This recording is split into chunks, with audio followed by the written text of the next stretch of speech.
عملت دراسة أعدها مركز ياسا الكردي للدراسات والاستشارات القانونية على تحديد الإقليم الكردي الذي تطمح بعض الفصائل الكردية لتأسيسه.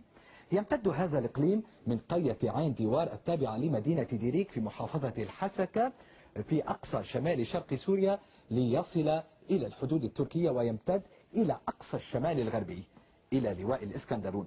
فالخريطة كما جاءت في الدراسة تتناقض مع التقسيم الإداري للجمهورية السورية، لكنها تتوافق مع توزع الأكراد ديموغرافيا فيها. وتشمل هذه الخريطة مدن الشمال السوري الرئيسة كديريك، رميلان، قامشلو، عمودة، الحسكة، كوباني وعفرين. ولم توضح الخريطة مساحة الإقليم ولا امتداده، حيث اعتمدت على أن هذه الأبعاد ستحددها المرحلة الثانية من الدراسات الدقيقة.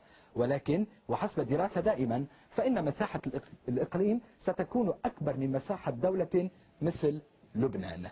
وتسمية هذا الإقليم هي إقليم كردستان سوريا. ويقول بعض المطلعين إن المعارضة السورية متفقة مع الأكراد في حق إدارة مناطقهم، وإن الخلاف هو فقط على شكل هذه الإدارة. ويقدر عدد الأكراد السوريين ب3 ملايين، أغلبهم يعيشون في مدن الشمال السوري، وتشاركهم أقليات عربية ومسيحية.